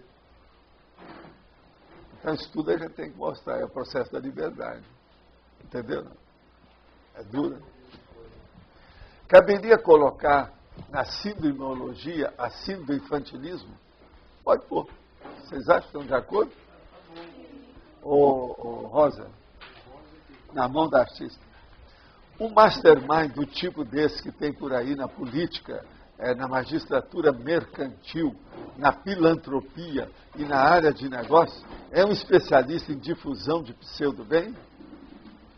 Eu acho que não tem dúvida, não. Assina embaixo. Assina embaixo. Valdo, existe pseudo-bem que pode ser encaixado na lei da economia de bases? Na lei de economia de bases? Às vezes, né? Mas é preciso de ver, mas aí já não é um pseudo-bem. Mas, por exemplo, quando você fala... da circunstância do momento evolutivo. Então, mas não é um pseudo-bem, por exemplo. Estou pensando no não, pseudo-bem, por exemplo, é você, com todo esse esforço seu, continuar aí sem ser serenona. É um pseudo-bem. Não, mas a culpa não é dela. Mas eu quero entender... Você está entendendo? Por que não? Ela devia se transformar em serenona agora pela boa vontade, a dedicação que ela tem. Se fosse comigo, eu assinaria embaixo com a minha caneta. Mas eu queria entender, por exemplo, a condição do Chico. Vamos pegar o Chico que todo mundo conhece. Ele fez muita TACOM. Era o que ele podia fazer, era o que ele conseguia fazer. Mas até certo ponto é um pseudo-bem. Sim, mas é isso que eu estou falando para você, você não entendeu. Não entendi. Deixa eu voltar ao processo de você ser serenona. Eu sou um pré-serenão vulgar, tá certo? Agora veja, o que eu faço mais, em muita coisa, o meu percentual de pseudo-bem ainda é grande. Agora, por exemplo, uma serenona ou um serenão vai ter muito menos pseudo-bem. Então, o pseudo-bem ele vai diminuindo ao passo que você vai caminhando ali. Do 1 ao 14 ali, ó, praticamente ele chega a desaparecer. Agora, o negócio é grande aqui. Então, vamos falar que eu, na minha condição, por exemplo, de conscienciólogo, estou admitindo que eu sou, pelo menos eu estudo, né? Eu tenho 40% de, vamos dizer, de serenão, Então, eu tenho 60% de pseudo-bem, tá certo? Já é um jeito da gente dosar a situação. É aquele negócio da dosagem, dosificação.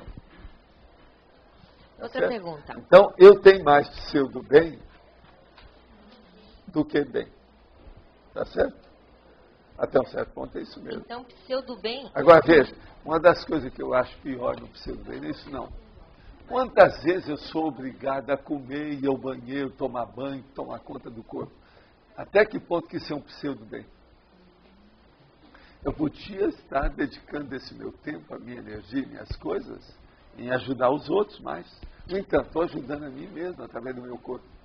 Então, esse pseudo-bem é um pseudo-bem natural. O que vocês acham? Pior é que é. Pior é que é. É ou não é? É ou não é? Dúvida. Roberto. É ou não é? É isso que eu estava falando. Vocês agora estão começando a entender o conscienciólogo. Mas então, Valdo, eu estava pensando dentro desse raciocínio, na nossa holobiografia, a gente chegou lá num curso emissivo, porque algum nível de assistência a gente fez. É. Mas a probabilidade da nossa assistência ter sido pseudo-bem é bem grande, né? Não, possivelmente eles devem ter chegado lá e falado assim, olha, se essa pessoa só tem, até o momento, 75% de pseudo-bem, ela pode entrar no curso intermissivo. Deve ter sido uma coisa nesse sentido. Então vocês não ficam achando que o curso intermissivo, vocês vão furar os céus. Tá certo? É isso que nós temos que entender. O percentual médio, é perguntar até para o Antônio, qual o percentual médio do Não, é do para o Antônio. Olha lá, dirija-se a ele está ali. Ó. Olha lá. Sr. Valdo, você podia explicar melhor ali na fobiologia a evitação da decidofobia em relação com o pseudo-bem? A evitação da decidofobia. Na hora que a pessoa devia de ajudar, ela não decide, ela fica assim. Vacila. Passou a oportunidade, é pseudo-bem, não é? Na hora que ela devia trabalhar, em setar o negócio, que aquilo vai dar um efeito enorme lá na frente, ela deixou passar batida a oportunidade. Pronto, tudo foi bom. Pseudo-bem, não é? Tá certo? Valdo. Decidofobia. Voltando ali, eu acho. Porque assim, eu estava pensando, quando você falou que lá no curso intermissivo, a gente tem uma determinada taxa de pseudo-bem. E aqui, por exemplo, eu estava pensando, a gente não tem tanto aquele mal premeditado mais, mas tem o que a gente está sofrendo, o que a gente está sofrendo agora. Pseudo-bem por ignorância. É o pseudo-bem. Porque o nosso curso intermissivo ainda não deu a gente o doutorado, vamos dizer, de autocognição cósmica. Tá certo? Nós também engatinhamos. Tá certo? Agora, eu queria perguntar também sobre a enumerologia. Sim. Todos esses itens aqui são neutros. Eu não entendi qual Então vamos entender. Numerologia. Pseudo-bem é numerologia. A pessoa bem nascida, a pessoa bem de vida, a pessoa bem afortunada, a pessoa bem nutrida, a pessoa bem disposta, a pessoa bem relacionada, a pessoa bem conceituada e não faz nada. Esse no fim aí foi o 3. E não faz nada de bom. É pseudo-bem, não é? Cada item desse, ele não A maior parte dos pseudo-bens, eles ocorrem com pessoa que podia ajudar e não ajuda. Entendi. Uma boa parte aí de tudo isso. Por isso que eu li tudo e falei, e não faz nada de bom. Por isso é que a pessoa está aí, vendo a banda passar, não é isso? Vendo a banda passar. Por isso estava é que à toa na sinonimologia, no item 6, o proveito desperdiçado, é por isso. Na sinonimologia? O item 6, proveito desperdiçado. Proveito desperdiçado. É isso também, o sentido. É isso aí. Antidiscernimento, tem a base, né? Agora, esse verbete está dentro da autosservimentologia. Mostra que a pessoa ainda não tem. Está começando. Agora, ele é nosográfico. Ele é patológico. O tema é patológico. Essa... Só tem Esse atenção, tipo de numerologia, eu entendi, mas ela é diferente, né? Você já, diferente ela de qualquer um, é tem incomum, igual ao outro. Não sei, mas é bem aqui comum. Parece, mas não é adenorexia. Não, é bem comum, estou dizendo. Não, eu não acho que seja, não. Professor Walter. Se você for comparar, já tem alguns desse jeito, você vai olhar. Você sabe, a numerologia é um negócio que dá nó em pensamento debaixo d'água. Na tecnologia, você fala da técnica do solilóquio evolutivo. É aquela questão da autorreflexão. Era isso, hein? Era a minha pergunta. A técnica do solilóquio evolutivo. Sim. Você está dando esse nome. É o que exatamente? É aquela que você sempre fala? Não, você, o que é? Não. A coisa mais séria é você pensar assim. Eu, lógico, fiz o curso intermissivo. Eu tenho inteligência evolutiva. Nesse caso aqui, eu estou agindo com inteligência evolutiva ou falta inteligência? Eu vou fazer isso aqui, será que amanhã eu vou me arrepender disso? Aí vem os processos todos da inteligência evolutiva. Esse é o solilóquio. Solilóquio, nesse caso evolutivo, quase sempre você tem que fazer questionário, um monte para você mesmo. Vale a pena ou não vale? Vai ou racha? O que tem? O processo é esse. Pergunta, né? Pergunta. Nós temos que perguntar, não tem Na jeito. quinta linha da fatologia, sim, o ato de saber estabelecer o limite das coisas. Isso. Qual que é esse limite? Você que tem que saber. Quais as coisas que você quer saber? Eu não entendi. Limite das coisas. Por exemplo, eu posso afagar você, mas te dar um tapa, já passou do limite. Tá, entendi. No rosto. Tá certo? Certo. E depois limite. Tem um outro item Tudo também. tem limite. O momento de parar para definir a reciclagem existencial. Momento de parar. Pois é. Veja, esse livro que eu falei tem um limite. Faltou o limite para parar.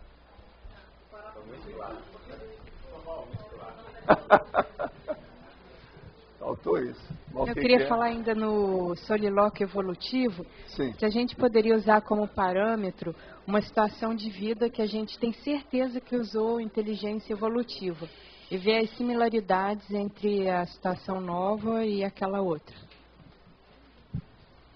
Você pode usar isso aí, serve de exemplo, né, da situação. Agora, o solilóquio, a pessoa com o tempo, ele fica muito sofisticado.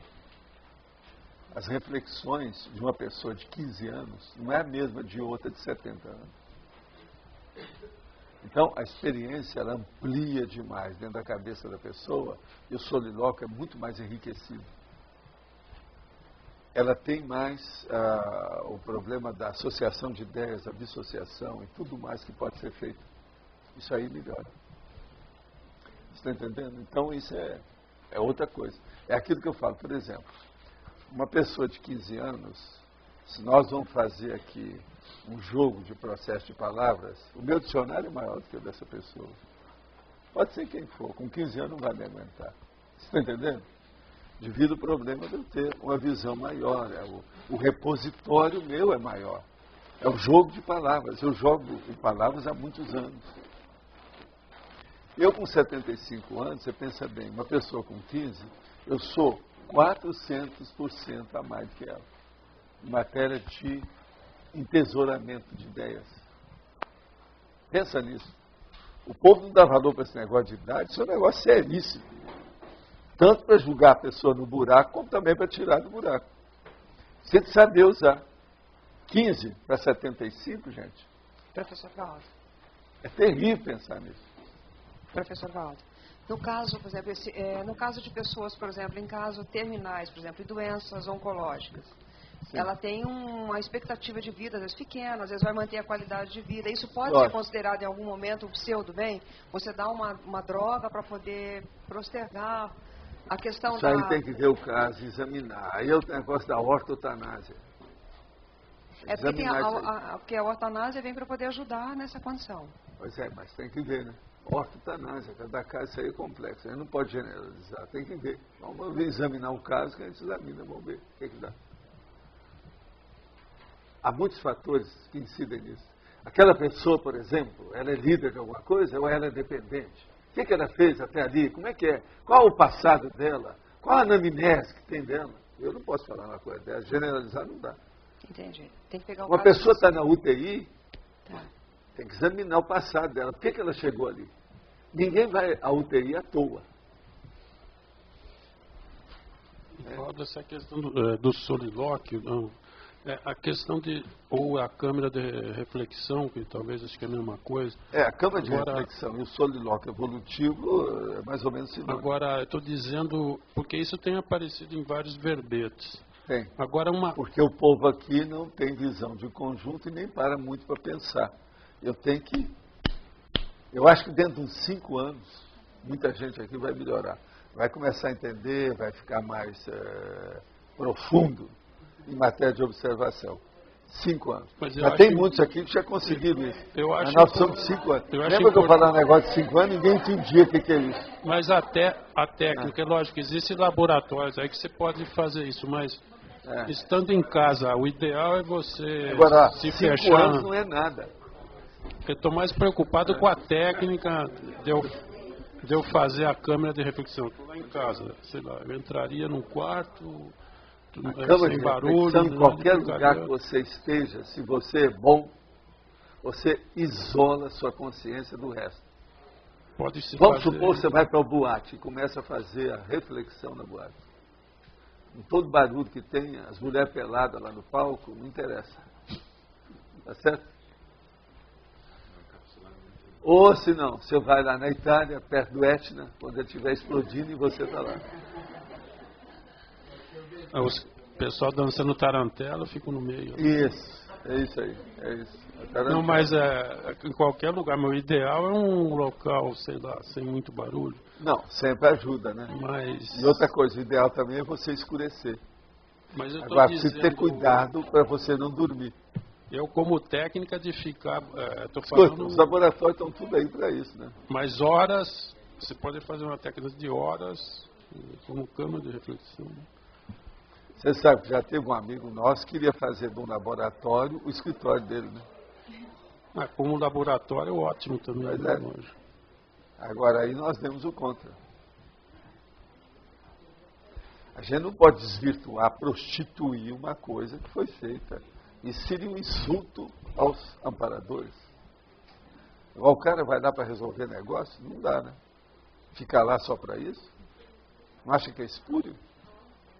Eu dei conta na hora que vieram me falar, não, isso não pode. Que é isso? Onde é que está a vergonha dessa pessoa? Vamos colocar ele no porco. Vamos encantoá-lo, mostrar a realidade. Aí desistiu.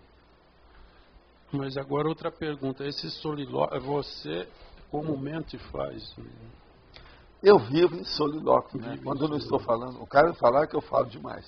Então, o pior para mim é o seguinte, as pessoas não sabem. Que quando eu deixo de falar, eu falo para mim, a palavra mental. E outra coisa, eu não sei se essa pessoa é assim. Que eu sou assim. Você é diferente? Acho que não tanto. Todo mundo fala, tem palavra mental. A hora que você está em silêncio... Não, e diálogo mental. Você está falando. Eu tenho bastante diálogo mental. É a palavra mental. Eu discordando de mim mesmo, essas coisas. Pode ser, mas às vezes você está concordando. Você acha que ele está começando a ser mais discordante do que concordante com ele mesmo? Se tiver, já está bom. O importante é discordar de mim mesmo. Isso. É esse que é o caminho. Senão não dá certo. O pseudo-bem pode estar ligado ao auto-engano e auto-sabotagem consciencial? Olha, sem dúvida, né? O pseudo-bem mostra que é um erro, é um engano, é alguma coisa. E pode ser uma auto-sabotagem, pode ser até uma auto-traição. Tudo é possível. Quando o senhor falou sobre a questão do enumerador, que a gente está em condição de desvio, até certo ponto é um pseudo-bem, né? em relação à aplicação do mega talento, do mega trafor. E aí, você tinha falado sobre a questão do processo emocional, que prende mais, que desvia. No nosso caso, qual que é o processo mais prioritário para trabalhar, que nos 5 anos pode melhorar? Que faz mais desvio, que você está falando? É o poder. Eu pensei nisso, não sei o que tem muita gente que precisa da gente ajudar e que ainda tem muita exorbitância de poder, prepotência. Você pode ajudar muita gente. Pensa nisso.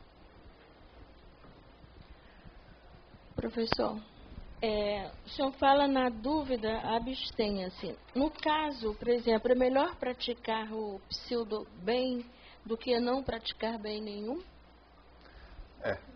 Porque o pseudo-bem é o mal, né? Uhum. Mas o que é que você quer? Por exemplo, isso com uma intencionalidade boa, né? Pseudo-bem é um mal. Sim. É isso que eu quero dizer. Então, se é um mal, você não deve praticar.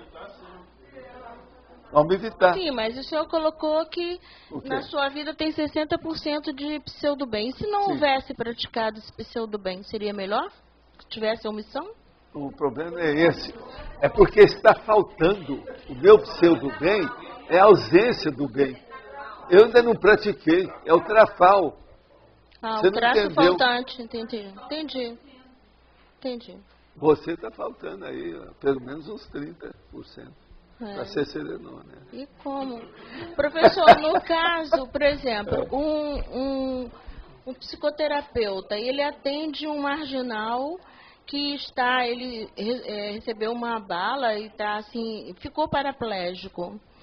E então ele se arrasta. Então esse psicoterapeuta vai atendê-lo, ele está em depressão e incentiva a usar a cadeira de rodas. Ele depois usa a cadeira de roda e vai chefiar uma quadrilha, vai praticar crimes inúmeros. Mas ele ajudou a pessoa naquilo. Isso não é pseudo-bem. Ele ajudou. Agora, que valeu você quer ver um pseudo-bem profissional? Você quer um pseudo-bem profissional? Já que você falou, eu vou te dar é isso que eu estou me referindo. É aquele advogado de porta de cadeia que é indicado para defender o assassino de 5 pessoas. Uhum. Como é que ele chegou naquela condição? Como é que é, Jarva? Você ia defender os 5?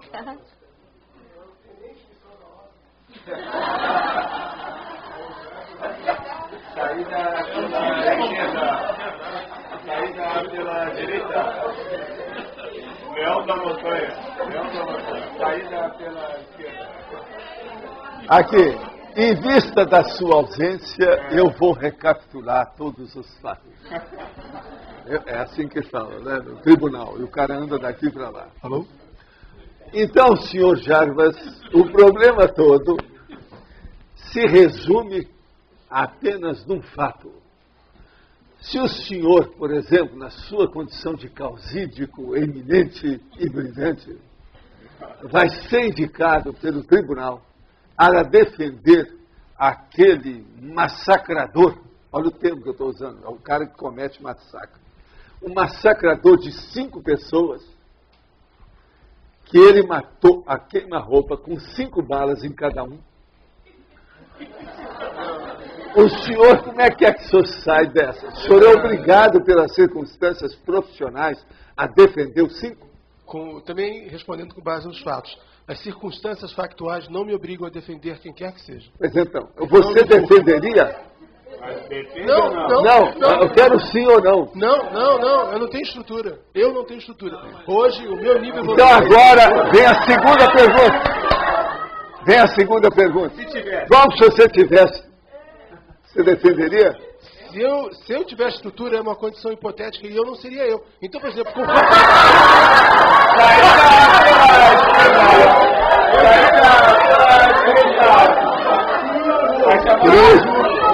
Isso sou eu. Isso que é advogado.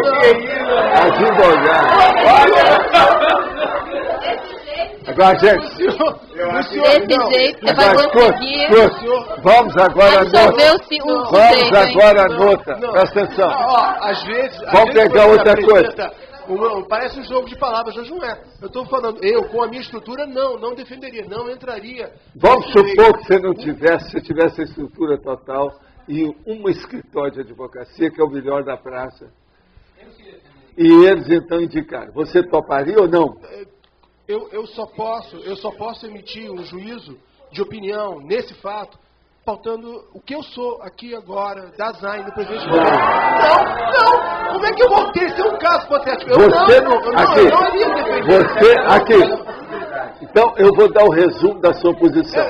Você não quer fazer nenhuma análise, nem pedagógica, a partir de hipóteses.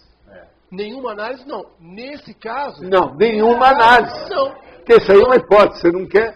Se você não quer uma, você não quer nenhuma. Não vejo assim.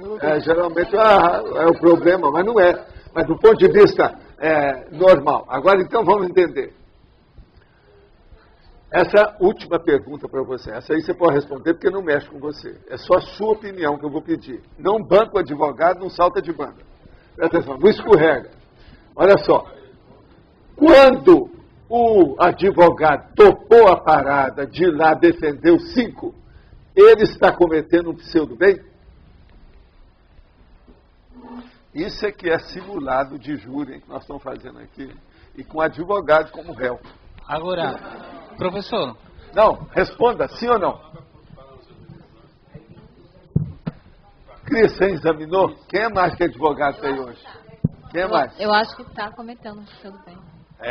Quem mais? Quem mais? Cadê a casa? Quem mais? Tem mais algum advogado, por exemplo? Sim. O que você acha? Sim, pela definição, olhando com calma, sim. Você custou, mas chegou lá no ponto. Aí é que é o negócio. Isso aí é que nós estamos vendo. Agora veja, um processo profissional.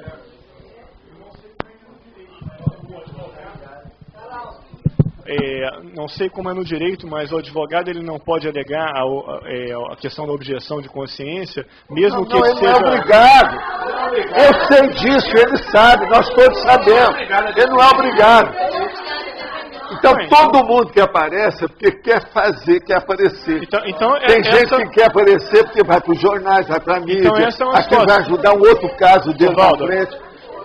A conclusão então é a seguinte... Está cheio de gente espúria. Então, a conclusão é o seguinte, essa é uma situação muito mais simples do que do desertor de guerra. Porque aí ele sim pode ser submetido a uma corte marcial, é uma situação muito pior. Esse aí é simplíssimo, esse advogado. Agora, por exemplo, o objetor de consciência, ele tem muito mais valor do que o advogado que tirou o corpo fora. Você está entendendo? E outra coisa. Quanto mais ele seja elevado na hierarquia militar, mais valor ele tem. Uma coisa é um capitão, que é objetor de consciência. Outra coisa é um soldado raso. Você está entendendo? O capitão tem muito mais valor. Pode falar. Professor Valdo, um padre, quando ele ouve uma confissão de um criminoso e ele não... mas arranjar uma desculpa para isso. Eles falam que é segredo de alcova. Alcova que eu estou falando é o segredo do confessionário. Isso é espúrio. Tudo. Agora, a Igreja Católica está cheia de coisas espúrias. Mas muitos posicionamentos... O Papa é contra a camisinha, gente, até hoje. Vocês querem coisa mais espúria? Você fala muitos posicionamentos vêm religião, está assim. Vem da religião, né? Sr. Valdo. Não, aí que tá. Código de ética abre exceção para isso. Isso está no conselho no código de ética do psicólogo. O psicólogo quebra, se tiver algum perigo a um terceiro ou a própria pessoa, ele deve quebrar numa situação dessa. Então. Não vamos misturar. Pode, mas ele já está atendendo o paciente. Não vamos misturar os assuntos. Pode sim, claro que pode. Mas pode quebrar e deve. Você quer falar, Luiz? Vamos em frente. Fala aí. Porque isso aí não está funcionando? Esgotou a pilha. Tá ligado? Tá. Não, agora estava lembrando que a pessoa tem um direito universal de autodefender-se. Por exemplo, Gandhi un film dele que los ingleses generalmente levaban a la prisión a él y él se autodefendía porque era advogado. Mas acho que aún a pessoa mais criminal tem direito a ser defendida. Ninguém está falando isso, isso aí é outro assunto. Isso aí é outro assunto, é igual dela, é outro assunto. Vamos confundir. Gente, em matéria de debate, a gente não pode confundir qual é, sabe, o tema, o foco, o locus, não pode escapar disso. Agora, eu queria saber, Roberto, você fez alguma coisa aqui? Está tudo bem? Então, gente, o que eu queria dizer é o seguinte, já está mais ou menos na hora de fazer essa eleição aqui. Hoje nós temos 12, está aqui na mão da artista. Quem é que vai anotar hoje? É você? Então deixa eu tirar o material daqui, para abrir aqui.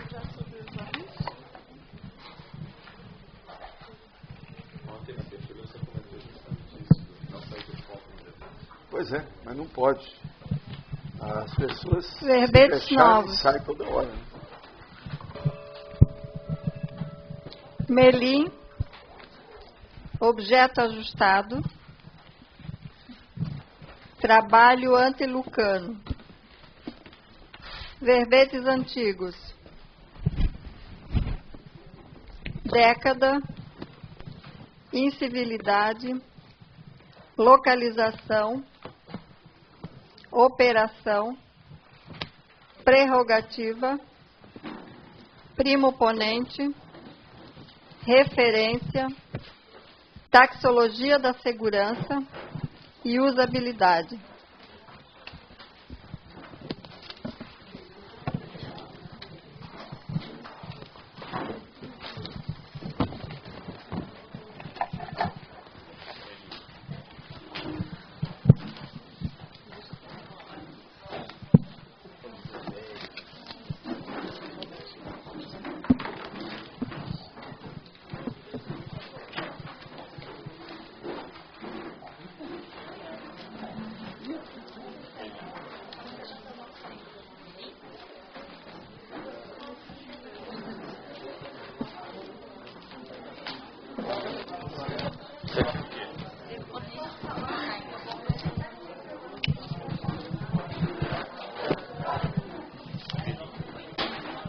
Pessoal, eu queria convidar vocês para o curso da Unescom, da pré-IC Unescom. É uma dinâmica, na verdade, dinâmica de escrita, aos domingos, de 9 às 11h30, com o professor Júlio Almeida e Luciana Ribeiro. Essa dinâmica visa capacitar vocês para a prática da escrita, né? A questão da auto-organização. E então, vocês podem fazer as inscrições aqui no CAE, que é R$50 por mês. E o objetivo realmente é a disciplina, ok? Então, todos convidados, quem estiver escrevendo livro ou então artigo, quiser desenvolver essa capacidade. Obrigada.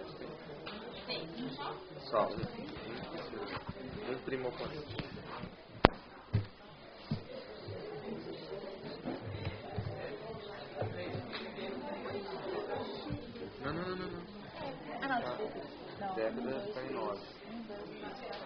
Sempre que vai para 9. Então foi 8. Foi década. Então o verbete que ganhou foi década, com 9 votos. Só circula. Década.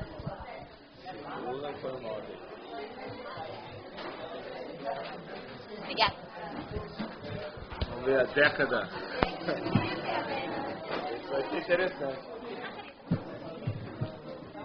A década.